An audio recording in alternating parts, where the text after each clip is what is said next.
নোয়াখালীর সাটকিলে বিএনপির ভারপ্রাপ্ত চেয়ারম্যান দেশনায়ক তারেক রহমানের ঘোষিত রাষ্ট্র মেরামতের ৩১ দফা সংস্কার প্রস্তাব বিষয়ে মতবিনিময় সভা অনুষ্ঠিত।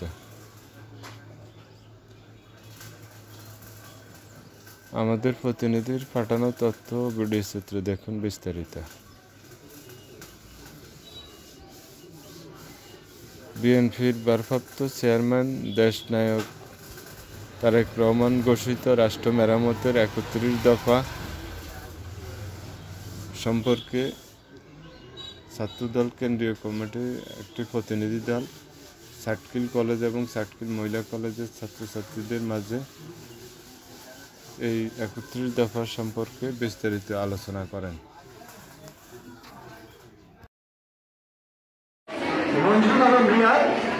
আমি ঢাকা বিশ্ববিদ্যালয়ের কম্পিউটার সায়েন্সের শিক্ষার্থী ছিলাম। আমরা আসছি বাংলাদেশ জাতীয়তাবাদী ছাত্রদল কেন্দ্রীয় সংসদের পক্ষ থেকে। আপনারা যদি নিজেদের মধ্যে কথা বলা বন্ধ না করেন, আমার কথা শুনবেন না। আমরা বেশি সময় নেব না, একটু শুনে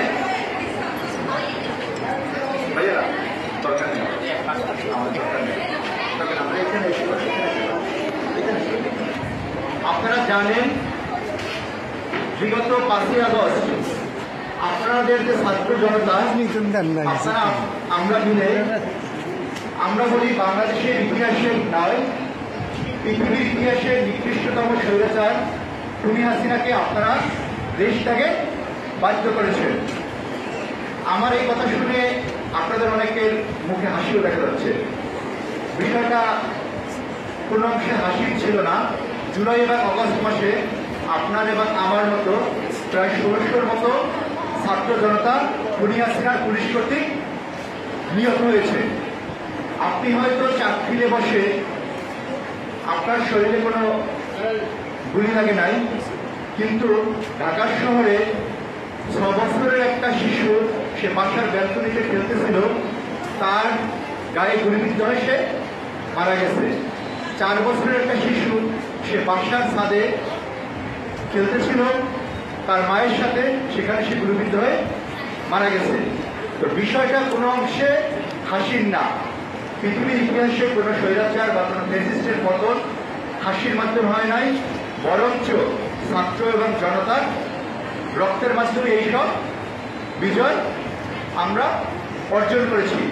যেমনটা আমরা অর্জন করেছিলাম ১৯৫২ সালে ভাষা আন্দোলনে, যেমনটা আমরা অর্জন করেছিলাম ১৯৭১ সালে, যেমনটা অর্জন করেছিলাম আমরা ১৯৯০ সালে স্বৈরাচার এরশাদের পতনে, যেমনটা আমরা সর্বশেষ অর্জন করলাম গত ৫ই আগস্ট। এই ৫ই আগস্টের পর বাংলাদেশের সকল শ্রেণী পেশার মানুষ দেখতে চাই। আমরা কেউই আর চাই না ১০ বছর ১৫ বছর পর আমাদের এই ভূখণ্ডের কোনো ছাত্র, কোনো জনতা, কোনো শ্রমিক আবার রক্ত দিয়ে কোনো এক স্বৈরশাসককে তার ক্ষমতা থেকে নামাতে হয়। আমরা চাই সুখী থাকতে, তাই না? আমরা চাই না কোনো নারী আর ধর্ষণের শিকার হোক। আমরা চাই না নিরাপদ ক্যাম্পাস। আমরা চাই না কোনো নারী আর স্ত্রীর শিকার হোক। আপনাদের এই ফেনী, নোয়াখালী, লক্ষ্মীপুর, চাঁদপুর, কুমিল্লা এই অঞ্চলের মানুষজনের আত্মীয় স্বজন, বাবা মা, মামা, খালু এরা দেশের বাহিরে থাকে, অনেক অংশে দেশের বাহিরে থাকে। তারা অনেক কষ্ট করে আমাদেরকে তাদের উপার্জিত অর্থ রেমিটেন্স হিসেবে বাংলাদেশে পাঠায়। সেই রেমিটেন্স কেউ দুর্নীতি করে বিদেশে পাচার করে দেবে, এটাও আমরা চাই না। তাহলে আমরা কেমন বাংলাদেশ দেখতে চাই, আমরা কেমন ছাত্র দেখতে চাই, সে সম্পর্কে জানতে আপনাদের কাছে এসেছি। আপনাদের কাছে কেন এসেছি? আপনারা আমাদের এই ভূখণ্ডের সবচেয়ে সাহসী জনতা। আপনারা যখনই জেগেছেন তখন এই দেশে কোনো স্বৈরাচার, কোনো বিদেশি প্রভু কেউ আর টিকতে পারেনি। হয়তো আমাদের রক্ত লাগছে, কিন্তু আপনারা যখনই জেগেছেন তখন বাংলাদেশে কোনো ফ্যাসিস্ট, কোনো স্বৈরাচারের আর জায়গা হয়নি। আপনাদের কাছে অনেক বড় মুখ করে এসেছি, কারণ এই প্রতিষ্ঠানটি প্রতিষ্ঠা করেছিলেন আমার দলের চেয়ারপারসন দেশনেত্রী খালেদা জিয়া। নারী শিক্ষায় বাংলাদেশের অসামান্য অবদান তার আছে। তিনি যখন রাষ্ট্র ক্ষমতায় ছিলেন তখন নারীদের ডিগ্রি পর্যন্ত বিনামূল্যে পড়ার ব্যবস্থা করেছিলেন এবং নারীদের প্রথম গুণবৃত্তির ব্যবস্থাও তিনি করেছিলেন।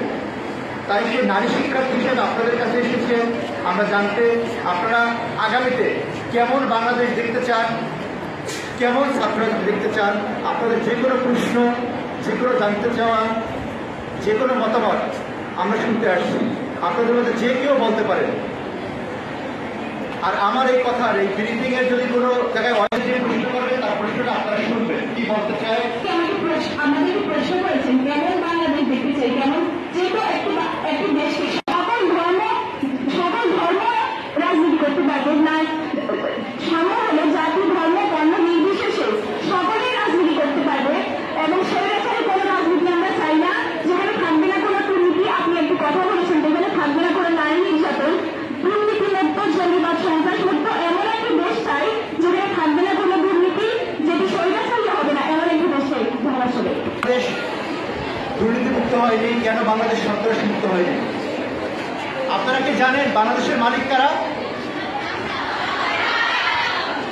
আমরা, এই দেশের জনগণই এই রাষ্ট্রের মালিক। জনগণ যে রাষ্ট্রের মালিক এটা কখন প্রমাণিত হয় বলতে পারে? চিন্তা থাকে বাংলাদেশ রাষ্ট্রের জবাবদিহিতা দুইটা মাধ্যমে নিশ্চিত করা যায়। একটা হলো আইনের শাসনের মাধ্যমে, আর একটা হলো জনগণের ভোটের মাধ্যমে।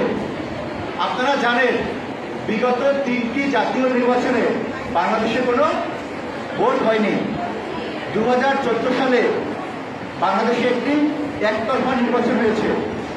2018 সালে দিনের ভোট রাতে হয়েছে এবং 2024 সালে একটা ডামি নির্বাচন হয়েছে। জনগণ যখন তার ভোট দিতে পারে নাই তখন আপনাদের যে এমপি হয়েছে, আপনাদের যে উপজেলা চেয়ারম্যান হয়েছে, যে মেম্বার হয়েছে, তার কি আপনার কাছে কোনো জবাবদিহিতা দেওয়ার দরকার ছিল না? আপনারা কি জানেন বাংলাদেশের গত 54 বছরের ইতিহাসে, 55 বছরের ইতিহাসে প্রথমবারের মতো একজন প্রধান বিচারপতির বাংলাদেশ থেকে পালিয়ে যেতে হয়েছে? আপনারা জানেন তার নাম কি? শেখ হাসিনা ছিল বাংলাদেশের প্রধানমন্ত্রী। তিনি রাষ্ট্র ক্ষমতায় থাকা অবস্থায় বাংলাদেশের প্রধান বিচারপতি সুরেন্দ্র কুমার সিনহা, যাকে আমরা বলি এসকে সিনহা, তার পালিয়ে যেতে হয়েছে। আপনি যদি আজকে ইফটিজিংয়ের শিকার হন, আপনি যদি পুলিশের কাছে মামলা করেন, তার বিচার করবে কি? আদালত না? সেই আদালতের, বাংলাদেশের সর্বোচ্চ আদালতের প্রধান বিচারপতি বাংলাদেশ থেকে আওয়ামী লীগের সময় পালিয়ে যেতে হয়েছে, যার জন্য বাংলাদেশে কোনো আইনের শাসন ছিল না। আপু যেটা বলেছে যে সন্ত্রাস মুক্ত, দুর্নীতিমুক্ত এবং জঙ্গিবাদ মুক্ত বাংলাদেশ গড়তে হলে আমাদের জবাবদিহিতা দরকার, স্বচ্ছতা দরকার। বাংলাদেশের রাষ্ট্রের জবাবদিহিতাও ছিল না, স্বচ্ছতাও ছিল না, কারণ এখানে ভোট ছিল না, আইনের শাসন ছিল না। আমরা চাই আগামীর বাংলাদেশে জনগণ এই রাষ্ট্রের মালিক, তারা তাদের ভোটাধিকার প্রয়োগ করতে পারবে।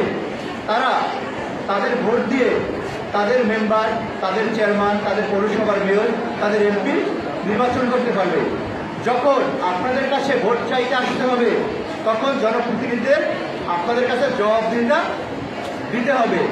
আপনি যখন থানায় গিয়ে, আপনি যখন আদালতে গিয়ে বিচার পাবেন, তখন কেউ আপনার সাথে ইফটিজিং করতে, আপনার টাকা মেরে খেতে সাহস করবে না। প্রথম প্রশ্ন ছিল দুর্নীতিমুক্ত, সন্ত্রাসমুক্ত সকল ধর্মের, হিন্দু, বৌদ্ধ, খ্রিস্টান সবাই মিলে আমরা একটা জাতি গঠন করব। আপনার এই প্রশ্নের সাথে একমত এবং আমরা এটা কিভাবে করব তার একটি ধারণা বা রূপরেখা আমরা দিয়েছি।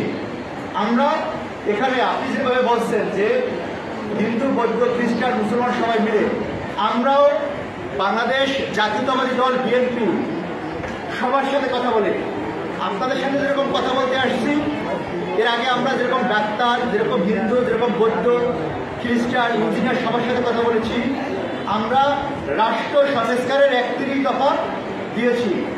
আগামীতে কিভাবে নারী শিক্ষার উন্নতি করা যায়, কিভাবে কারিগরি শিক্ষার উন্নতি করা যায়, কিভাবে স্বাস্থ্যসেবা নিশ্চিত করা যায়, কিভাবে আমাদের কষ্টার্জিত অর্থ বিদেশে কেউ পাচার না করতে পারে, কিভাবে আইনের শাসন নিশ্চিত করা যায়, কিভাবে মানুষ ভোটাধিকার প্রয়োগ করতে পারে, আপনার ভোট যাতে কেউ আর ছিনিয়ে নিতে না পারে, তা কিভাবে নিশ্চিত করা যায়, তার জন্য আমরা রাষ্ট্র সংস্কারের 31 দফা দিয়েছি।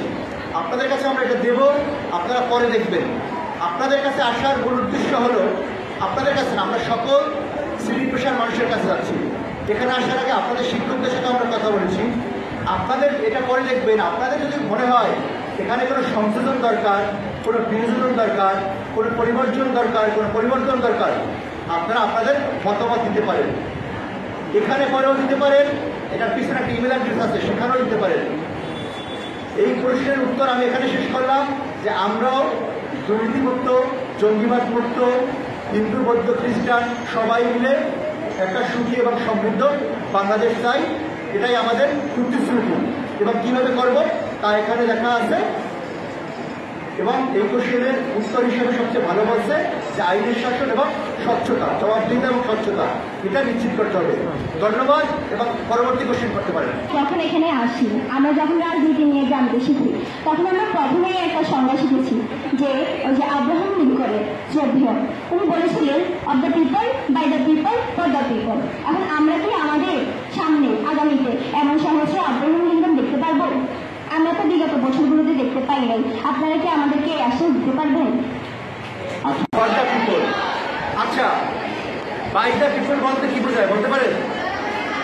জনগণের ধারা। অফ দ্য পিপল, জনগণের জন্য। ফর দ্য পিপল, জনগণের।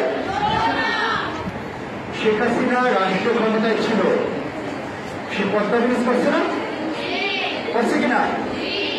কার জন্য করছে? জনগণের জন্য করছে। কিন্তু সে কি বাই দ্য পিপল ছিল? বাই দ্য পিপল কখন হয়? যখন আপনি আপনার ভোটের মাধ্যমে আপনার প্রতিনিধি নির্বাচন করবেন, তখন কি হয়? By the people. এখন দেখেন, সে কিন্তু ফর দ্য পিপল ছিল। ফর দ্য পিপল ছিল কতটুকু? পদ্মা সেতু করতে 3000 কোটি টাকা লাগছে তার। কিন্তু সে যদি বাই দ্য পিপল হইতো, তাহলে পদ্মা সেতু করতে 1500 কোটি টাকা লাগতো। তাহলে সেই 1500 কোটি টাকা সে কি করছে? আত্মসাৎ করছে, তাই না? তাহলে এই জন্যই আব্রাহাম লিঙ্কন বলছিল যে বাই দ্য পিপল হইতে হইবে, অফ দ্য পিপল হইতে হইবে, ফর দ্য পিপল হইতে হইবে। এখন দেখেন, আমি বললাম যে আপনাদের এই শিক্ষা প্রতিষ্ঠানে একটা ফুটবল খেলবো আমরা।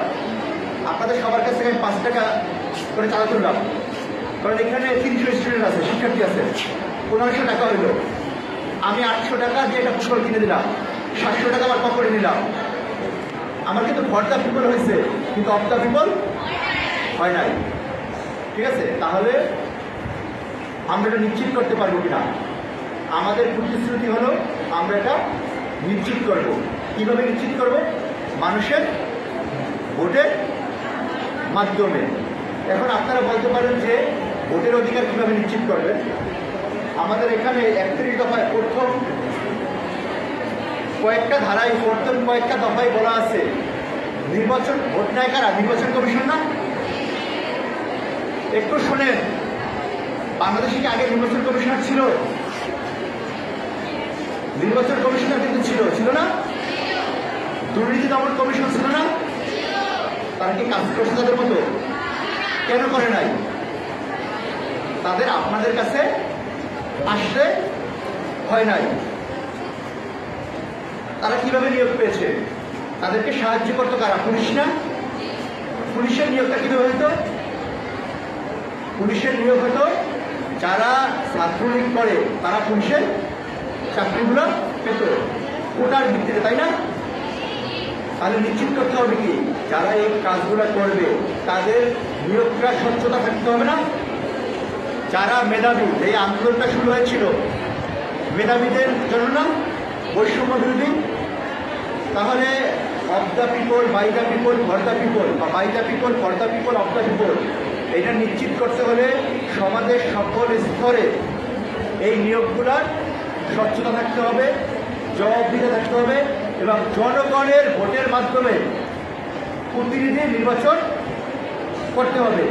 এবং আমরা বাংলাদেশ জাতীয়তাবাদী দল গত 3টা নির্বাচনের কথা বলতেছি, এখনো বলতেছি, এবং আমরা এটার জন্য সর্বোচ্চ ত্যাগ স্বীকার করতেও প্রস্তুত।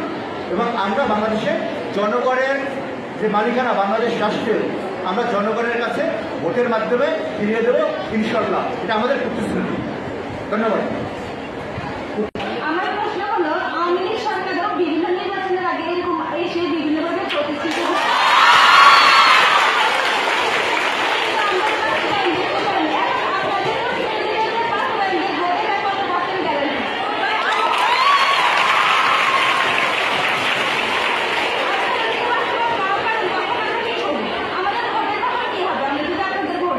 আচ্ছা, অনেকগুলো শিক্ষা প্রতিষ্ঠানে গিয়েছি, আপনাদের মধ্যে এরকম 2টা মহিলা কলেজে গিয়েছি, শুধুমাত্র মহিলা কলেজ, কম্বাইন কলেজে তো গিয়েছি। এই প্রশ্নটা কমন যে আমি তো বলবো, আমি যে প্রতিশ্রুতি দিয়ে যাচ্ছি, এই প্রতিশ্রুতির বাস্তবায়ন যদি আমি না করি তাহলে কি হবে? অথবা আমি বাস্তবায়ন করলামই না, তাহলে আপনি কি হবে? শেখ হাসিনা 2009 সালে আপনাদেরকে প্রতিশ্রুতি দিয়েছিল ঘরে ঘরে চাকরি দেবে, 10 টাকা কেজির চাল খাওয়াবে। সেই প্রতিশ্রুতি সে রাখে নাই। তার কেন রাখতে হয় নাই জানেন? 2014 সালে তারা নির্বাচন করতে হয় নাই। যে জনগণের কাছে সে জনসভায় প্রতিশ্রুতি দিয়েছিল, সেই জনগণের কাছে তারা আর কোনোদিন ফিরে যেতে হয় নাই। কত কি বুঝছে? সেই জনগণের কাছে ফিরে যেতে হয় নাই। এখন দেখেন, আমরা এখানে 31 দফায় বলেছি বাংলাদেশে পরপর দুইবারের পর কেউ আর প্রধানমন্ত্রী হতে পারবে না। এটা আমরা কেন বলতেছি? আমরা দেখেছি কেউ যদি দীর্ঘদিন রাষ্ট্র ক্ষমতায় থাকে তাহলে তার দল এবং সে ক্ষমতা লোভী হয়ে যায়, ক্ষমতা ছাড়তে চায় না, সব জায়গায় তার লোকজন বসে সে স্বৈরাচার বা ফ্যাসিস্ট হইতে চায়। তাহলে আমরা এটা নিশ্চিত করতে চাই যে বাংলাদেশের রাষ্ট্র ক্ষমতায় কেউ পরপর 2বারের বেশি থাকতে পারবে না। 2 নম্বর আছে দুর্নীতি দমন কমিশন। আমি ক্ষমতা থাকলে কি করবো? অতীতের অভিজ্ঞতা কি আপনাদের? লুটপাট করে টাকা বাইরে বেরোচ্ছে না? আমরা চাচ্ছি এটা স্বাধীন দুর্নীতি দমন কমিশন করব। আমরা বলতেছি ন্যায়পালের কথা। ন্যায়পাল শব্দ কেউ শুনছেন? যার মাধ্যমে আমরা দুর্নীতি প্রতিরোধ করব। আমরা সমাজে সকল শ্রেণী পেশার মানুষের সাথে কথা বলে যোগ্য লোকের ভিত্তিতে ন্যায়পালও গঠন করব, দুর্নীতি দমন কমিশনও থাকবে। এখন এরা জবাব দিতে পারবে কার কাছে? বিচার ব্যবস্থার কাছে না? যেখানে আমরা বিচার চাবো, আইনজীবী বলে, বিচারক বলে, তাদের কাছে না? তাদেরকে আমরা স্বচ্ছতার ভিত্তিতে নিয়োগ নিশ্চিত করব। এগুলো যদি হয় তখন আমার কিন্তু বাধা থাকবে। বাধাটা থাকবে কেমন? দেখেন, একজন এমপি কি আপনাকে এই উপজেলা, চাকরির উপজেলায় কি যখন একজন বিএনপির লোক কোনো হত্যাকাণ্ড হয় না, এখানে হয়েছে না আওয়ামী লীগ করতে, পুলিশে ধরে নিয়ে গেছে, এটা কি এমপি নিজে ধরে নিয়ে গেছে না পুলিশ করতে? এই পুলিশ একজনকে ধরে নিয়ে গেছে কেন? কারণ সেই পুলিশের নিয়োগটাও ছিল অবৈধ। সেই পুলিশ ছাত্রলীগ করত বলে সে নিয়োগটা পেয়েছে, মেধার ভিত্তিতে নিয়োগ হয় নাই। আমরা সমাজের সকল স্তরে স্বচ্ছতা এবং জবাবদিহিতার ভিত্তিতে মেধাবীদের নিয়োগের ব্যবস্থা করব, যার ফলে এইসব পদে থেকে কেউ আর দুর্নীতি বা ক্ষমতার অপব্যবহার করার সুযোগ না পায়। এরপর আমাদের প্রশ্ন আসে, আমরাও বলতেছি যে রাষ্ট্র ক্ষমতায় পরপর 2 দফা 10 বছরের বেশি, 5 বছরের মেয়াদ, 10 বছরের বেশি কেউ থাকতে পারবে না। এই রুলসটা দিয়ে আমরা আমাদের জবাবদিহিতাও নিশ্চিত করতে চাচ্ছি, যাতে কেউ দীর্ঘদিন থেকে ক্ষমতার অপব্যবহার না করতে পারে। এই যে আমাদের প্রতিশ্রুতি, এরপর আরেকটা বিষয় থাকে, যার জন্য আপনাদের কাছে আসা। আপনারা আমাদের কথা যখন শুনছেন, আপনারা তো প্রথমেই বলতে পারতেন যে আমরা রাজনীতি চাই না। যখন এই কথা বলবে তখন আর আমার কমিটমেন্ট থাকবে না। কারণ আপনি যখন রাজনীতি চাবেন না, তখন রাজনীতি যারা করবে তারা আর কোনো জবাবদিহিতার মধ্যে পড়বে না। আপনারা যদি সোচ্চার হন, একটু অন্যভাবে উদাহরণ দেয়, আপনারা এখানে কোনো পুরুষ শিক্ষার্থী নাই, এটা আপনি উদাহরণ একটু দিনের শিকার হবো কলেজের সামনে, আমি কি তাকে রক্ষা করতে পারবো? কেন পারবো না? আমি এখানে থাকবো না, আমি এখানে কেউ থাকবো না। কিন্তু আপনারা যদি এই আপুর পক্ষে সবাই মিলে দাঁড়ান, আপনাদের ভয়েস রেজ করেন, তাহলে কিন্তু ওই ইন্টেজার দাঁড়াতে পারবেন আপনাদের সামনে। কিন্তু সমস্যা দাঁড়ায় কোথায়? ওই ইন্টেজার যদি কোনো এমপির ছেলে হয়, কোনো চেয়ারম্যানের ছেলে হয়, বা পলিটিক্যাল পার্টির হয়, তখন সে ক্ষমতা অপপ্রয়োগ করে না, তার মামলা পুলিশ নিতে চায় না। এখন আমরা যদি এই প্রতিশ্রুতি আপনাদেরকে দিয়ে যাই যে রাজনৈতিক দলের ব্যানার ব্যবহার করে কেউ যদি কোনো অপকর্মের সঙ্গে জড়িত থাকে, বাংলাদেশ জাতীয়তাবাদী ছাত্র দলের, আপনি শুনেন,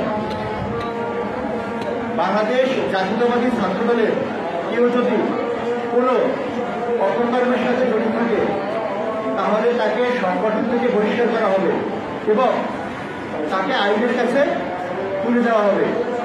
আমাদের প্রতিশ্রুতি। এই প্রতিশ্রুতির বাইরে কীভাবে এরা নিশ্চিত করবো সেটার কথা বলি। 5ই আগস্ট থেকে আজ অবধি আমাদের এরকম অনেক নেতাকে দল থেকে বহিষ্কার করা হয়েছে এবং আমরাই দল থেকে তাদের বিরুদ্ধে মামলা করেছি। আমাদের এই কার্যক্রম ভবিষ্যতেও অব্যাহত থাকবে। এখানে তারা প্রমাণিত হয় যে আমরা শুধু কথা বলতে আসি নাই, আমরা ইতিমধ্যে কাজ শুরু করে দিয়েছি এবং এই কাজ যদি আমরা না করি, আপনারা শেখ হাসিনার মতো আমাদেরকে দেশ থেকে তাড়াই দেবেন। ঠিক আছে? আমরা যা কমিটমেন্ট দিতেছি অতীতের মতো অনেকে দিয়েছে, তারা তাদের কথা রাখে নাই। আমরা যদি না রাখি, আমরা বলছি আমরা 10 বছরের বেশি থাকতেই কাউকে চাই না, কেউ থাকুক। এবং আমরা যদি আমাদের কথা না রাখি, তাহলে আপনারা আমাদেরকে দেশ থেকে তাড়াই দেবেন। এবং আপনারা তো জানেন, আপনাদের ক্ষমতা সম্পর্কে আপনারা জানেন না, আপনারা চাইলে তো করতে পারে। ঠিক আছে, ধন্যবাদ। আর কারো কিছু বলতে পারছি না, কিন্তু আমার একটা কথা, আপনারা দ্রব্যমূল্যের দামটা একটু কমাবেন। যেমন আমাদের জাতীয় গাছ ইলিশ, জাতীয় ফল কাঁঠাল, জাতীয় ফুল শাপলা, ইলিশের দাম কি দরকার ছিল? বাংলায় দিতেন তাহলেই হতো। কারণ আমরা দেখছি, আমরা মধ্যবিত্ত কিন্তু আমরা খেতে পারছি না। যারা নিম্নবিত্ত তারা কি পারবে? তাহলে বাংলায় দেওয়া দরকার। আমি বলি আপনারা ইলিশ মাছের দামটা একটু কমাবেন, যাতে আমরা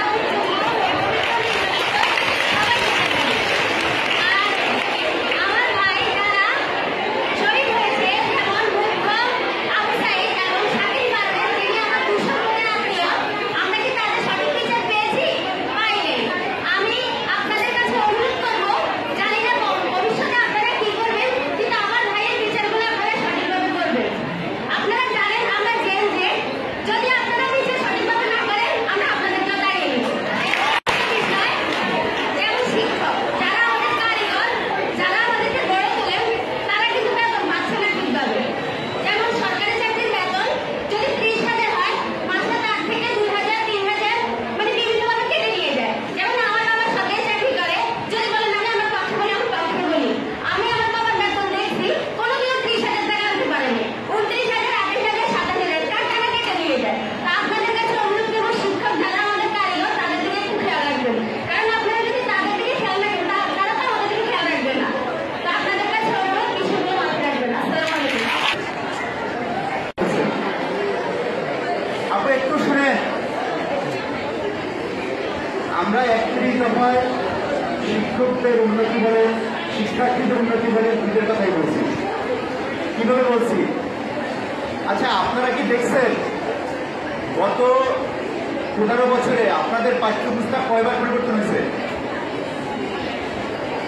আপনাদের পাঠ্যপুস্তক কয়বার পরিবর্তন হয়েছে? 3 বার। কেন পরিবর্তন হয়েছে বলতে পারেন? যারা পাঠ্যপুস্তকটা প্রণয়ন করছে তারা নিজেরাই জানে না যে আপনাদেরকে কি পড়াতে হবে। বিএনপি যখন রাষ্ট্র ক্ষমতায় ছিল তখন বাংলাদেশের নকল মুক্ত করছে, এটা কি আপনারা জানেন?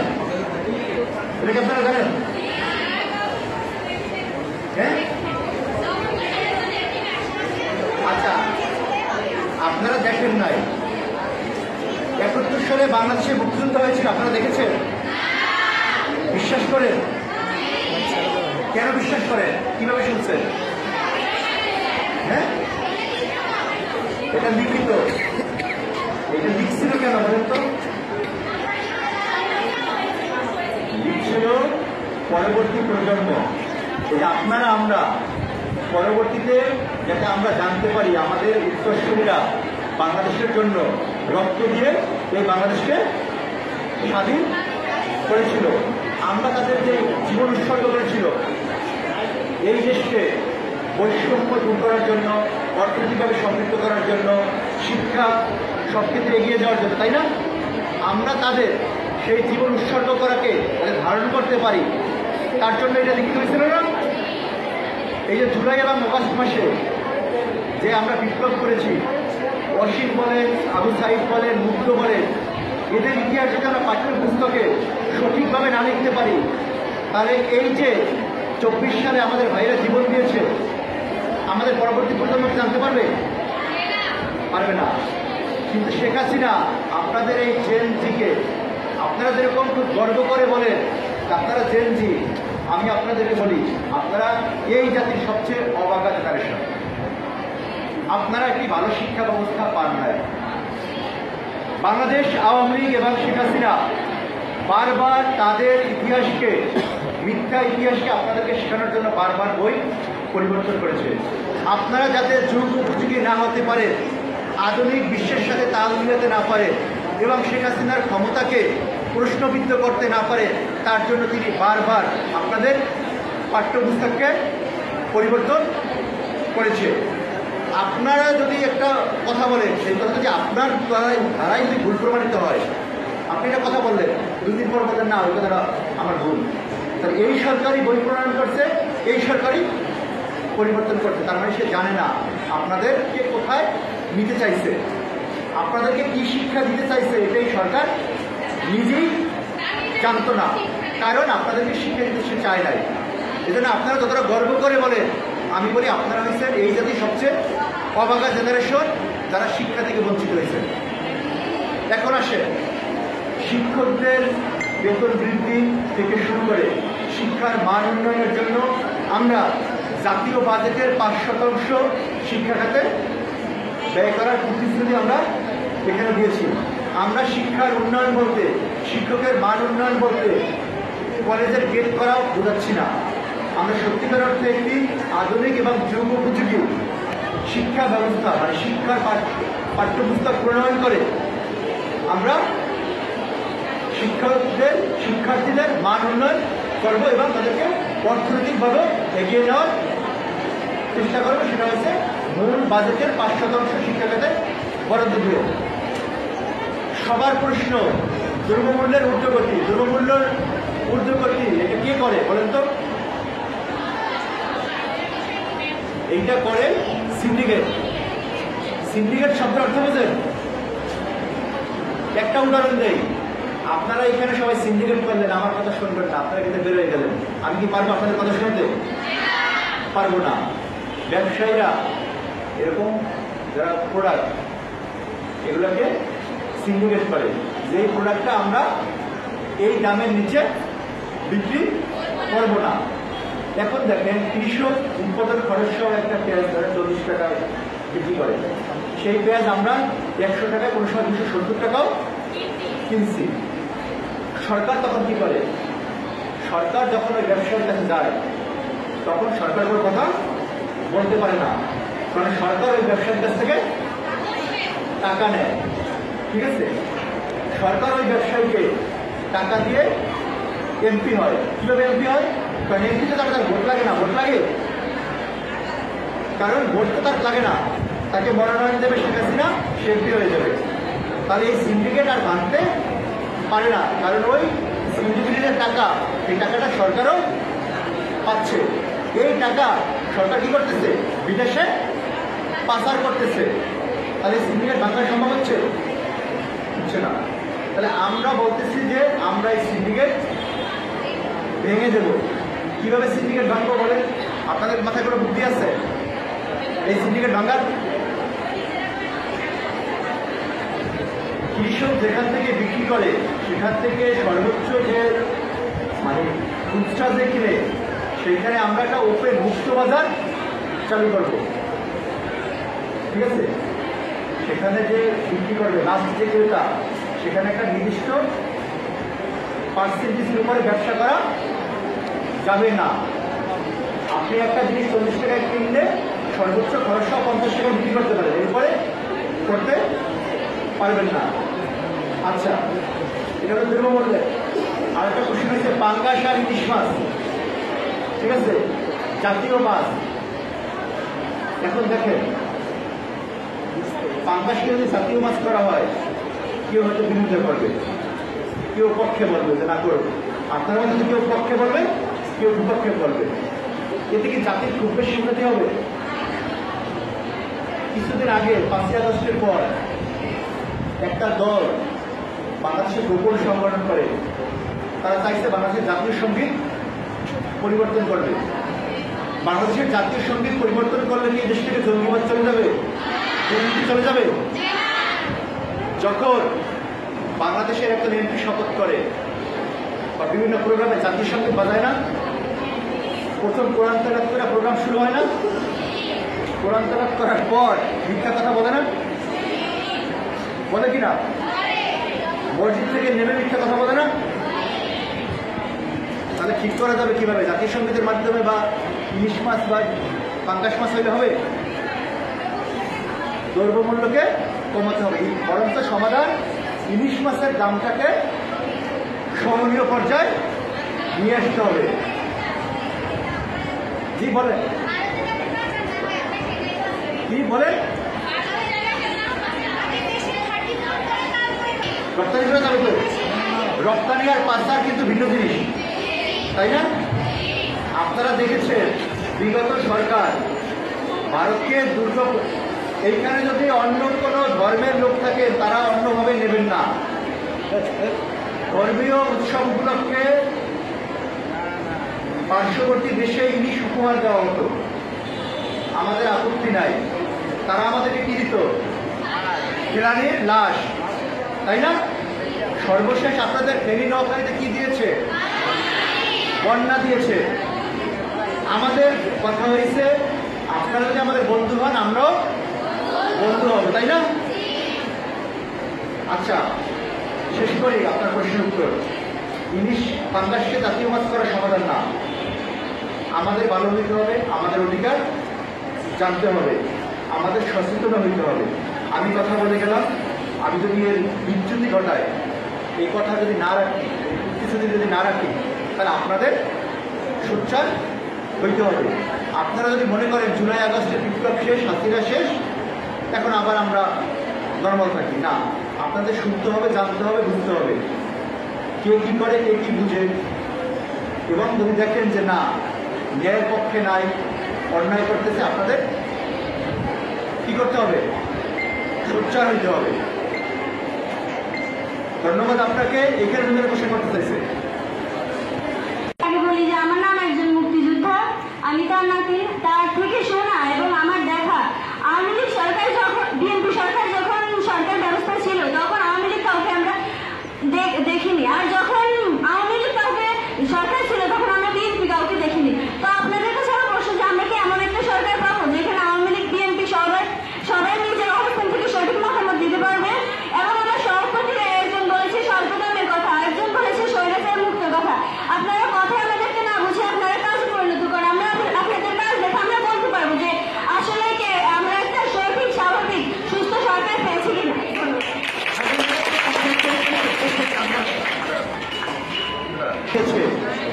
বাংলাদেশের স্বাধীনতা পুরস্কার প্রথম কে প্রবর্তন করেছে? আপনারা আপনারা তো নারী। আচ্ছা, আপনাদের একটা প্রশ্ন করি, বাংলাদেশে স্বাধীনতার অবদানের জন্য কয়টা উপাধি আছে, কয় ধরনের উপাধি দেওয়া হয়েছে জানেন? কয় ধরনের? 4 ধরনের। কি কি বলেন তো? বীরশ্রেষ্ঠ, বীরুত্তম, বীর বিক্রম, বীর কুতুব। একজন নারী মুক্তিযোদ্ধা বাংলাদেশের রাষ্ট্রীয় সম্মানে ভূষিত হয়েছে, বীর কর্তৃক। তার নাম কি বলতে পারে? বুঝলেন না? কে কে? ধন্যবাদ। সিতারা বেগম এবং তারামন বিবি। বেগম খালেদা জিয়া যখন রাষ্ট্র ক্ষমতায় ছিল তখন মুক্তিযোদ্ধাদের রাষ্ট্রীয়ভাবে সম্মাননার ব্যবস্থা করেছিল এবং তারামন বিবিকে তখন খুঁজে পাওয়া যাচ্ছিল না। তিনি 1 বছর 2 বছর রাষ্ট্রীয়ভাবে তারামন বিবিকে খুঁজে বের করে তাকে রাষ্ট্রের এই সর্বোচ্চ পদক দিয়েছিলেন। এখন আসেন, আপনারা কিন্তু দায়িত্ব দিয়েছে একটু আপনার নানার সাথে কথা বলে আমার যে কথাগুলো সেগুলো সত্য কিনা আপনি জানবেন। আপনি জেনে এসে আপনার বান্ধবীদেরকে বলবেন। এবং একটা কথা বলি, আমার কথা বিশ্বাস করার দরকার নাই, আপনারা তো গত 15 বছরের ইতিহাস শুনছেন। আমরা বিএনপি হিসাবে বলি যে স্বাধীনতার ঘোষণা দিয়েছে শহীদ প্রেসিডেন্ট জিয়াউর রহমান, বীরুত্তম। আপনারা তো নাই মানতে পারেন, আপনারা তো অন্য কোনো বিশ্বাস থাকতে পারে।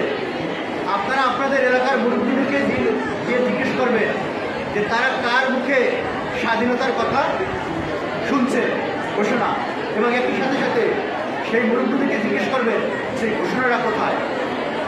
আমার কথা কি বুঝছেন? আপনারা ইউটিউবে সার্চ দেবেন যে বাংলাদেশের স্বাধীনতা ঘোষণার যে রেকর্ডটা লিখিত হোক অথবা অডিও হোক অথবা ভিডিও হোক, সেটা আপনারা শোনার চেষ্টা করবেন, তাহলে আপনারা ধারণা পাবেন। আচ্ছা, উনি বলেছে যখন আওয়ামী লীগ ছিল তখন বিএনপি ছিল না, যখন বিএনপি ছিল তখন আওয়ামী লীগ ছিল না। আমরা এরকম বাংলাদেশ আর চাই না, আমরা চাই সবাই থাকুক। আপনারা দেখছেন বাংলাদেশের রাজনীতিতে গত কয়েকদিন আওয়ামী লীগকে নিষিদ্ধ করার প্রশ্ন আসছে না? শুনছেন? ছাত্রলীগকে নিষিদ্ধ করছে না? বাংলাদেশ জাতীয়তাবাদী দল বিএনপি মনে করে এরকম কাউকে নিষিদ্ধ করার দরকার নেই। তারা ভোটে দাঁড়াবে, জনগণ যদি মনে করে তারা ভালো কাজ করছে তাদেরকে ভোট দেবে, না হলে ভোট দেবে না। ঠিক আছে? আমরা আওয়ামী লীগ এখান থেকে পালিয়ে যাবে সেটাও আমরা চাই নাই, কিন্তু আওয়ামী লীগের যারা পালিয়ে গেছে তারা হয়ে গেছে, এখন বলতে পারে না আমাদের হয়ে গেছে। তাদের যে অপকর্ম, জুলাই এবং অগাস্টের যে 1500 থেকে 1600 লোক মারছে, সেই হয়ে গেছে। আপনার শোনেন একটু, আপনার আমার এই কথা বিশ্বাস না হইতে পারে, আপনাকে আমার এই কথা আর একটু বিশ্বাসযোগ্য করে তুলতেছি। আপনার নানাকে জিজ্ঞেস করবে বাংলাদেশে আওয়ামী লীগ ক্ষমতায় আসছে, বিএনপিও আসছে, কোনোদিন পুলিশের লোক পালাই গেছে শুনছেন? শুনছেন? আপনার এলাকার মুরব্বীদের কাছে গিয়ে জিজ্ঞেস করবেন যে আওয়ামী লীগ বিএনপি হয়তো পালাইয়া গেছে, তারা বলতে পারে রাজনৈতিক দল করে। বাংলাদেশের পুলিশ কোনোদিন পালাইয়া গেছে? যায় নাই। এই প্রথমবার বাংলাদেশের পুলিশ পালাইয়া গেছে। কেন জানেন? অপকর্মটা এত করছে, নিজের উপরে নিজের আর বিশ্বাস ছিল না, যার জন্য বাংলাদেশের ইতিহাসে প্রথম পুলিশ পালাইয়া গেছে। আপনার প্রশ্নের উত্তর হয়েছে বাংলাদেশে সকল মত একসাথে রাজনীতি করবে, সকল ধর্মের মানুষ একসাথে রাজনীতি করবে, কেউ আর কারো নির্যাতনের শিকার হবে না। ধন্যবাদ।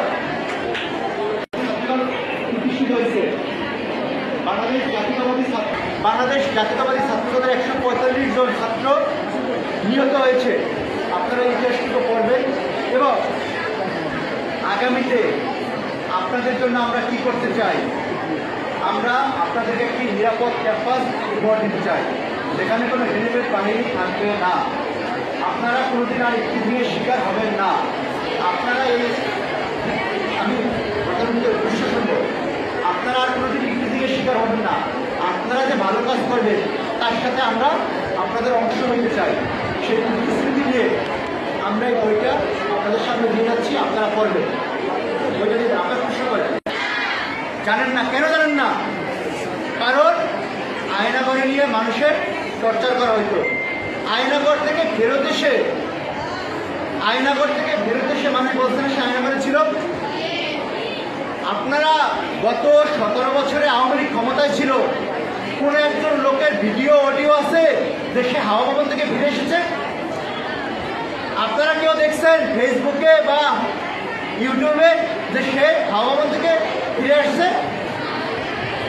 উত্তর দেন।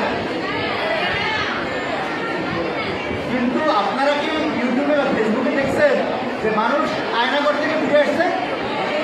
পাইছেন? হাওয়া ভবন আর আয়নাঘর যদি এক হইতো তাহলে হাওয়া ভবন থেকে মানুষ ফিরে এসে বলতো না যে হাওয়া ভবন থেকে ফিরে এসেছে? হাওয়া ভবন আর আয়নাঘর একই জিনিস না। আয়নাঘর হইল ছোট একটা রুম যেখানে মানুষকে 5 বছর 7 বছর 10 বছর আটকে রাখা হইতো। তাকে কোনো আলো দেখতে দেওয়া হইতো না, একটা লাইট থাকতো তার মাথার উপরে অথবা সাইডে, শুধু এইটুকু। আপনার প্রশ্নের উত্তর হয়েছে হাওয়া ভবন এবং আয়নাঘর একই জিনিস না। একই জিনিস হইলে আওয়ামী লীগ কি বিএনপির বিরুদ্ধে যেসব মানুষ হাওয়া ভবন থেকে বের হয়ে আসতো তাদের প্রচার করতো না? বাংলাদেশে একজন লোক কোনো অডিও বা ভিডিও দেখাইতে পারবে না যে সে হাওয়া ভবন থেকে বের হয়ে আসছে, অথচ শতেকখানেক লোক আয়নাঘর থেকে বের হয়ে আসছে, এরকম ভিডিও অডিও আপনারা দেখতে পারবেন। হাওয়া ভবন এবং আয়নাঘরকে এক করে দেখা এটা শুধু আপনাদেরকে বিভ্রান্ত করাই না, একই সাথে সাথে এটা একটা অন্যায়। এবং এই অন্যায় এত বড় অন্যায়, মানে একটা মানুষের সাথে আপনাদের নিজেরা কল্পনা করে যে একজন মানুষ 5 বছর 10 বছর, আপনি একটু শোনেন, অনেকক্ষণ হয়েছে তো একটু কষ্ট হচ্ছে, শোনেন। একটা মানুষ, আপু কোনো সূর্যের আলো দেখতে পারে না, হাওয়া ভবনের আয়না করে আপনারা জিজ্ঞেস করবেন যে আয়না ভবন থেকে না বলতে হবে না। কিন্তু হাওয়া ভবনের ঠিকানার সময় 3 জনের ছবি দিয়ে আপনাদের একটা ব্যানার আছে, আপনারটা ব্যানারটা পড়বেন, ব্যানারে অনেকগুলো কথা লেখা আছে।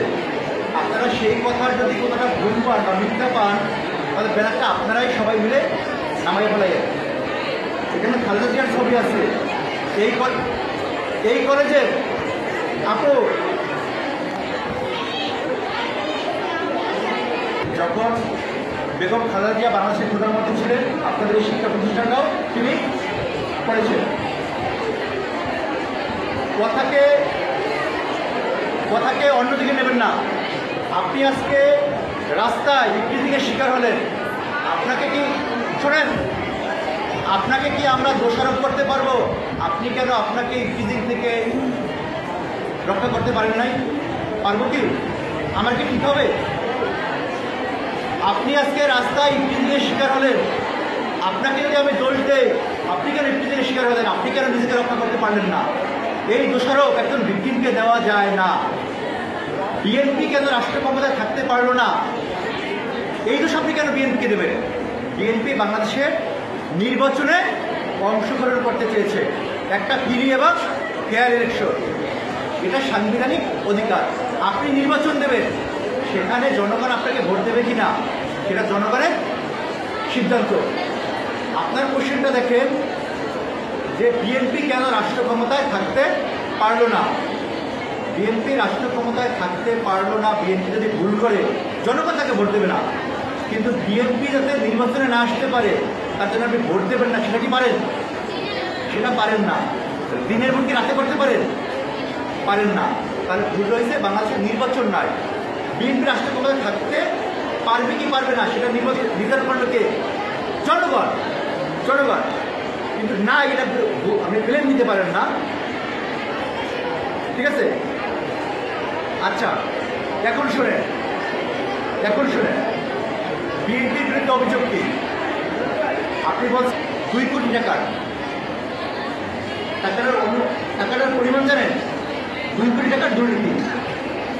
সেই 2 কোটি টাকা কোথায় আছে তা জানেন? 2 কোটি টাকা একটা জিয়া অরফানেজ ট্রাস্ট, মানে জিয়া এতিমখানার যে ট্রাস্ট থাকে, টাকা থাকে, সেইটার মামলা। সেই টাকাটা একটা ব্যাংকে আছে, সেই ব্যাংকে 2 কোটি টাকা বেড়ে, মুনাফা সহ বেড়ে এখন 6 কোটি টাকা আছে এবং ব্যাংকেই আছে। খালেদা জিয়া সেটা খরচও করে নাই, খালেদা সে টাকা বাসায়ও নেয় নাই, সেটা ব্যাংকে ছিল অ্যাকাউন্টে, ওই ব্যাংকেই আছে। বরঞ্চ 2 কোটি টাকা থেকে 6 কোটি টাকা হয়েছে।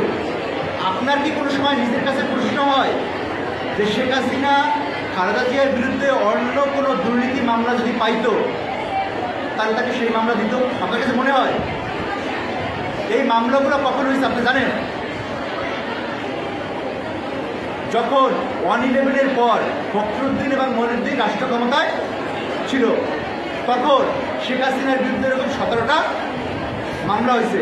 শেখ হাসিনা ক্ষমতায় এসে সবগুলো মামলা তুলে নিছে, প্রত্যাহার করছে, কিন্তু বিএনপির বিরুদ্ধে একটা মামলাও সে প্রত্যাহার করে নাই। বিএনপি আইনি লড়াই করছে। বিএনপির বিরুদ্ধে প্রমাণিত মামলা কোনটা জানেন? এই একটা মামলা, জিয়া অরফানেজ ট্রাস্ট মামলা। সেই মামলার টাকার পরিমাণ কত জানেন? 2 কোটি টাকা। এবং সেই 2 কোটি টাকা কেউ বাসায় নেয় নাই, কেউ খরচও করে নাই, সেটা ব্যাংকের অ্যাকাউন্টে আছে এবং 6 কোটি টাকা হয়েছে। ঠিক আছে? তাহলে আপনারা যদি প্রমাণ করতে পারেন, আপনারা তো প্রমাণ করতে পারবেন না। শেখ হাসিনা তো পারত, তার কাছে পুলিশ ছিল, রাষ্ট্রের বাহিনী ছিল। সেই শেখ হাসিনাই তারেক রহমান এবং খালেদা জিয়ার বিরুদ্ধে কোনো দুর্নীতি প্রমাণ করতে পারে নাই বলেই শেখ হাসিনা বাংলাদেশে কোনো নির্বাচন দেয় নাই। আপনার কথা ছিল আমাকে প্রমাণ করার দায়িত্ব দিচ্ছে, আমি প্রমাণ করে গেলাম যে তারেক রহমান এবং খালেদা জিয়ার বিরুদ্ধে কোনো অপকর্ম প্রমাণ করতে পারে নাই বলেই তারা নির্বাচনকে ভয় পাইছে, নির্বাচন দেয় নাই। এবং তারেক রহমান এবং খালেদা জিয়ার বিরুদ্ধে আইনানুগভাবে, হাসিনার আইন ছিল না, হাসিনার আদালত ছিল, হাসিনার পুলিশ ছিল, তারা কোনো দুর্নীতি প্রমাণ করতে পারে নাই। প্রশ্নের উত্তর পাইছেন? ধন্যবাদ। আমি চারটিলে থাকি। হ্যাঁ, আমি বেশি দূরে যাবো না, চারটিলের কথাই বলতেছি। চারটিল সেন্ট্রাল হসপিটালের দক্ষিণে বটগাছতলায় একটা অফিস হয়েছে, ওইটার নাম হচ্ছে বিএনপির অফিস। হ্যাঁ, ওইখানে আমি এমন কিছু ছেলেদেরকে দেখছি, হয়তোবা তাদের বয়স 10-এর ঊর্ধ্বে, 15-এর ঊর্ধ্বে হবে কিনা আমার একটা সন্দেহ। হ্যাঁ, তারা রাজনীতিতে এখন থেকে জড়াই যাইতেছে। এবং আমি একদিন রাতে রেস্টুরেন্টে গিয়েছিলাম আমার ফ্যামিলির সম্মতিক্রমে। হ্যাঁ, তো তারা যাওয়ার সময় তারা আমাদেরকে, সরি আমি কথা বলার জন্য, মানে ডিস্টিং করে আমাদেরকে। তাহলে আমরা কিসের শিকার হয়ে গেছি? আপনি বলছেন যে ইফটিজিং থাকবে না। হ্যাঁ, ইফটিজিং থাকবে না, কিন্তু আমরা ইফটিজিংয়ের শিকার অলরেডি হয়ে গেছি।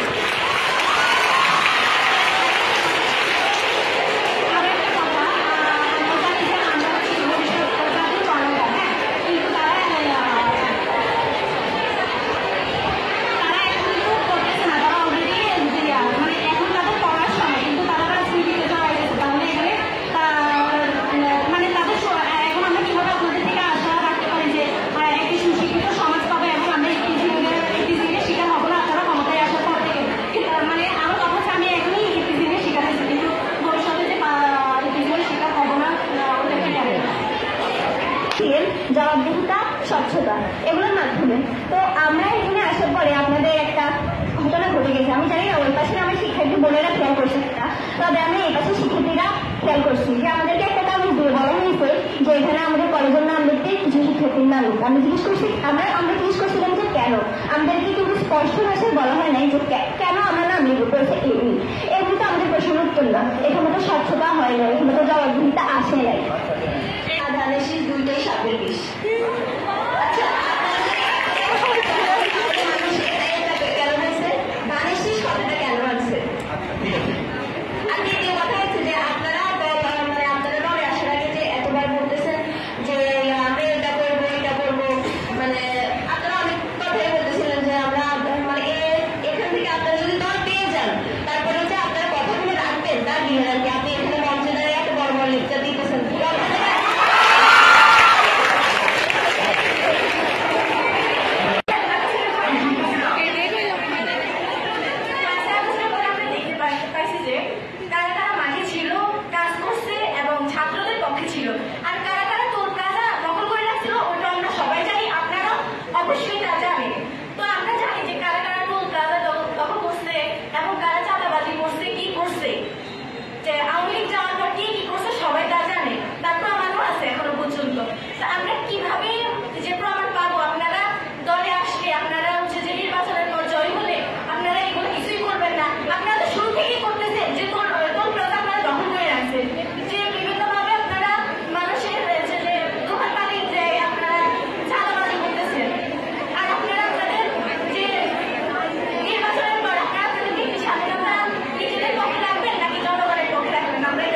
করলে সুন্দর হতে পারে সে বিষয়ে পরামর্শ।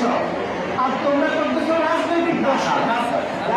প্রশ্নে কোনো অসুবিধা নাই, কিন্তু আমাদের কষ্ট উনি যে কষ্ট করছে সেই কষ্ট ঠিক আছে। এবং এই 4টার উত্তর দিয়ে আজকের প্রোগ্রাম শেষ করবো। অনেকগুলো কঠিন প্রশ্ন আসছে, সবচেয়ে কঠিন প্রশ্ন সেইটা, এইটা হচ্ছে মিডিয়াম, সবচেয়ে সহজ হয়েছে। নাম জানি কি বলে কিছু বলো, তুমি কি সায়েন্স স্টুডেন্ট? ও কয়েকটা বলছে যে বাংলাদেশের আমরা বলতেছি অ্যাকচুয়ালি দফায় মোট বাজেটের 5% শিক্ষাখাতে ব্যয় হবে। ও বলতে চাইছে যে বাংলাদেশের জনসংখ্যা যে হারে বাড়তেছে ভবিষ্যতে 5% হবে কিনা। বর্তমানে আছে কত? 2.17%, মানে ডাবলেরও বেশি করা হচ্ছে। চিন্তা করেন, আপনি ম্যাথমেটিক্স বুঝেন, আমরা বলতেছি বর্তমানে যা ব্যয় করা হচ্ছে তার ডাবল করা হবে। একই সাথে সাথে শোনেন, আর 3টা কোশ্চেন উত্তর দেবো, শেষ, 15 মিনিট লাগবে। বাংলাদেশের আলোচিত শিক্ষামন্ত্রীকে জানেন?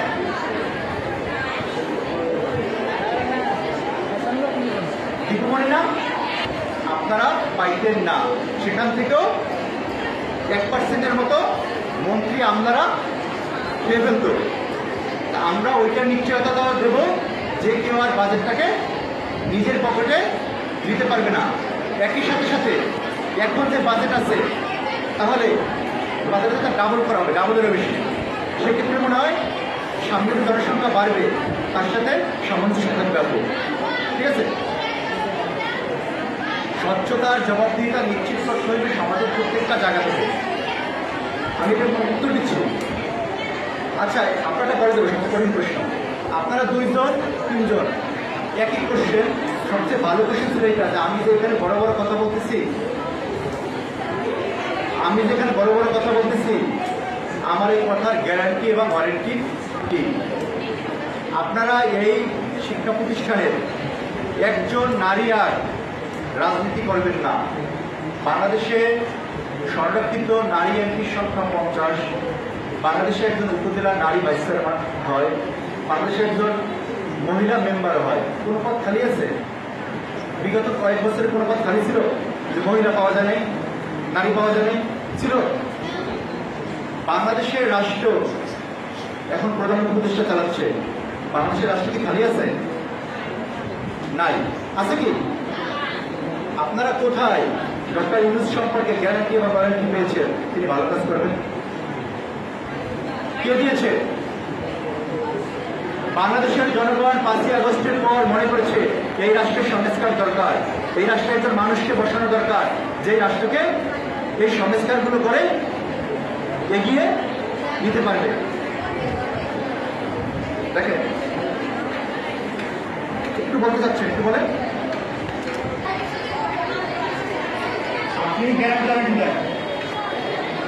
আপনি গ্যারান্টি দেন, ইউনূস পারবে, এবং কার যদি না পারে এই প্রশ্ন উত্তর দেন। আপনারা তো সবাই মিলে ডক্টর ইউনূসকে আনছে, আমরাও আনছি, আমরা দাবি করি। আমাকে আপনি আপনার সাথে নাও নিতে পারেন, কিন্তু আমিও দাবি করি আপনার সাথে নিহত হয়েছে। তাহলে আপনাদের সঙ্গে আমরাও ছিলাম ইউনূসকে আনার ক্ষেত্রে। ইউনূসকে আমাদের কাছে 14 লোক, ওনার বয়স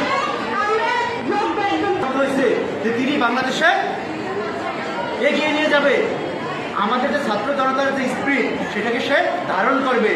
বাংলাদেশে কোনো ফেসিস্ট হবে না, তার সময় কোনো দুর্নীতি হবে না, সেই বিশ্বাস সে আমাদের করাইতে পারছে না। আমরাও সে কি কোনো গ্যারান্টি দিতে পারছে? পারে নাই। আমরাও আমাদের কর্ম দিয়ে, আমাদের আচরণ দিয়ে, আমাদের কথা দিয়ে আপনাদেরকে বিশ্বাস করাইতে আসছি। হ্যাঁ, আপনারা শুনতে আগ্রহী না মনে হয়? আপনারা কি আগ্রহী শুনতে? আমি এখানে বড় বড় কথা বলতে আসছি আমার সংগঠনের পক্ষ থেকে। একই সাথে সাথে আমি প্রতিশ্রুতি দিচ্ছি, আমার দলের বিগত 50 বছরের একটা পথ চলা আছে, সেই পথ চলায় আমাদের কর্ম আছে। এই শিক্ষা প্রতিষ্ঠান যেরকম বেগম খালেদা জিয়া প্রতিষ্ঠা করেছে, এরকম বাংলাদেশের বহু উন্নয়ন, বাংলাদেশকে এগিয়ে নেওয়ার জন্য বহু কর্মকাণ্ডে বিএনপির ভূমিকা আছে। এখন শুনেন, লাস্ট তিনটা কথা শেষ, এর একটা প্রশ্ন উত্তর দেব, আর দুটা কথা। আমরা ছিলাম বলেই বাংলাদেশ আছে। 1971 সালে মহান স্বাধীনতার ঘোষণা দিয়েছিল শহীদ প্রেসিডেন্ট জিয়াউর রহমান বিলুপ্ত। আপনারা যে বাংলাদেশের অর্থনীতির উপর দাঁড়িয়ে আছেন, আপনাদের ফেনী, নোয়াখালী এই অঞ্চলের মানুষ দেশের বাইরে থাকে, রেমিটেন্স পাঠায়। সেই রেমিটেন্সের শুভ সূচনা করেছিল শহীদ প্রেসিডেন্ট জিয়াউর রহমান। আপনারা যে বাংলাদেশ গার্মেন্টস শিল্পের উপরে দাঁড়িয়ে আছে, বাংলাদেশ দুইটা ভিত্তির উপরে দাঁড়িয়ে আছে, একটা গার্মেন্টস শিল্প, একটা রেমিটেন্স। এই দুইটার শুভ সূচনা করেছিলেন শহীদ প্রেসিডেন্ট জিয়াউর রহমান। আমরা ছিলাম বলেই বাংলাদেশ আছে, আমি গর্ব করে বড় করে বলতে গেলাম, এবং আমরা থাকবো বলেই বাংলাদেশ থাকবে। আপনার প্রশ্ন উত্তর, আপনি থেকে শিকার হয়েছেন, আপনি লোকাল থানায় বিচার দেবেন আপনার গার্জিয়ান সহ, এবং এর সাথে ছাত্র দলের কেউ নেই যে 10 থেকে 15 বছরের শিক্ষার্থীদের রাজনীতিতে জড়িয়ে যাওয়া আমি ঠিক মনে করি না, কিনা বা ঠিক কিনা, তাই না? এই তো আপনি যে দিকে শিকার হয়েছেন তার জন্য আপনি বিচার দেবেন। তাহলে আমরা কিভাবে আপনাদের কাছে আশ্বস্ত থাকবো আপনারা ভবিষ্যতে আপনাদের নিয়ে বাংলাদেশ জাতীয়তাবাদী ছাত্র দল তার একাধিক কর্মীর বিরুদ্ধে নিজে সহকর্মী হয়ে মামলা করেছে। আমার কথা শুনছেন? আমি শুনেছি, ছাত্র দল তার একাধিক কর্মীর বিরুদ্ধে মামলা করেছে। কৃষক পর্যায়ে মামলা করেছে। এক জায়গায় বাংলাদেশ জাতীয়তাবাদী ছাত্র দলের একাধিক কর্মী পাবেন, ঠিক আছে? আচ্ছা, আমি শেষ করে দিচ্ছি, একেবারে 1 মিনিটও না, শোনেন, 1 মিনিট, একেবারে লাস্ট, একেবারে চুপ। রাজনৈতিক দল, আমি ঢাকা বিশ্ববিদ্যালয়ের কম্পিউটার সায়েন্সের শিক্ষার্থী ছিলাম, আমার এই পরিচয়। এই সব কিছুর ঊর্ধ্বে আপনারা মানুষ, এই সমাজ বিনির্মাণের জন্য আপনাদের চেয়ে বড় প্রভাব, বড় ভূমিকা আর কেউ নিতে পারবে না। আপনারা আজকে যে প্রশ্ন করেছেন, প্রশ্নগুলো খুব ভালো লাগছে, এবং এতটাই ভালো লাগছে আপনাদের শিক্ষক যে বলছে তার অপোজিট আমি বলছি। আপনাদের প্রশ্নটা এত ভালো ছিল, আপনাদের এই যে প্রশ্ন জানতে চাওয়া, আপনাদের যে অভিযোগ, আপনাদের যে ভয়েস রেজ করা, এটা সবসময় চালু রাখবে। কখনো কোনো শক্তির কাছে পরাজিত হয়ে আপনাদের এই ভয়েসকে নিচু করবেন না। আপনাদের এই নোয়াখালী, এই চাকরিকে এগিয়ে নেওয়ার জন্য আপনারাই সবচেয়ে বড় ভূমিকা রাখবেন। এখানে যে পুলিশ আসবে চাকরি করতে, তিনি এই শহরে যোগ হবে না। এখানে যে উপজেলা নির্বাহী কর্মকর্তা আসবে, তিনি আপনাদের চাটখিলের মানুষ হবে না। আপনারা এই চাটখিলের মেয়েরা, এই চাটখিলের ছেলে দ্বারাই পৃথিবীর শিকার হবে। আপনারা এই চাটখিলের মেয়েরা, চাটখিলের ছেলেদের দ্বারাই ধর্ষণের শিকার হতে পারে। এখান থেকে পরিত্রাণের উপায় হয়েছে একটি ঐক্যবদ্ধ, একটি পজিটিভ সামাজিক ব্যবস্থা গড়ে তোলা। আপনারা সমাজের সবাই ঐক্যবদ্ধ থাকবে, ভালো কাজে প্রতিযোগিতা করবে, আপনারা এই চাকরি দিয়ে এই সমাজকে, এই বাংলাদেশকে এগিয়ে নিয়ে যাবে। সর্বশেষ, সকল রাজনৈতিক দলের ঊর্ধ্বে এই সমাজ, এই মানুষ, এবং সকল রাজনৈতিক দলের ঊর্ধ্বে ধর্ম, সকল ধর্মের মানুষ, সকল পেশার মানুষ একত্রিত হয়ে এই চাকরি, এই সমাজ নির্মাণ করবেন, বাংলাদেশকে এগিয়ে নেওয়ার ভূমিকা রাখবেন। আমরা একেবারে শেষ আমার বক্তব্য, আপনাদের এই কলেজে আমরা ছাত্রদের পক্ষ থেকে একটা ফিল্টার, পানির জন্য, পানি খাওয়ার জন্য কিছু ব্যাডমিন্টন উপহার দিচ্ছি। আপনারা যে কেউ গ্রহণ করতে পারেন, আমরা এগুলো ছবি তুলব, আমি পার্সোনালি দেবো না। আপনারা 31 দফাটা পড়বেন, আপনাদের কোনো মতামত থাকলে মেল করবেন। ধন্যবাদ।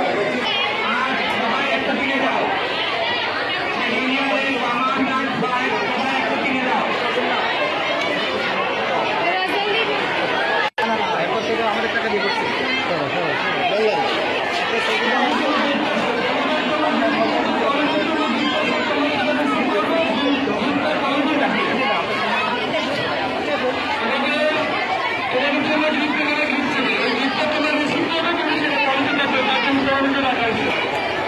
করি দেন দেন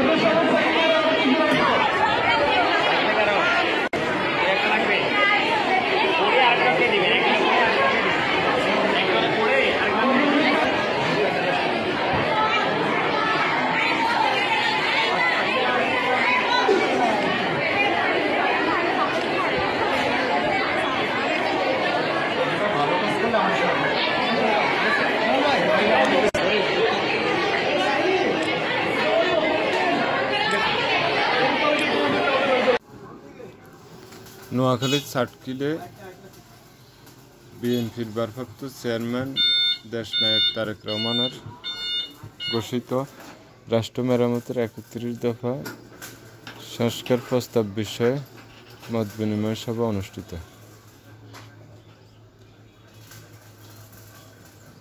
আমাদের প্রতিনিধির পাঠানো তথ্য ও ভিডিও চিত্রে দেখুন বিস্তারিত। বিএনপির ভারপ্রাপ্ত চেয়ারম্যান দেশনায়ক তারেক রহমান ঘোষিত রাষ্ট্র মেরামতের ৩১ দফা সম্পর্কে ছাত্রদল কেন্দ্রীয় কমিটির একটি প্রতিনিধি দল সাটকিল কলেজ এবং সাটকিল মহিলা কলেজের ছাত্রছাত্রীদের মাঝে এই ৩১ দফা সম্পর্কে বিস্তারিত আলোচনা করেন।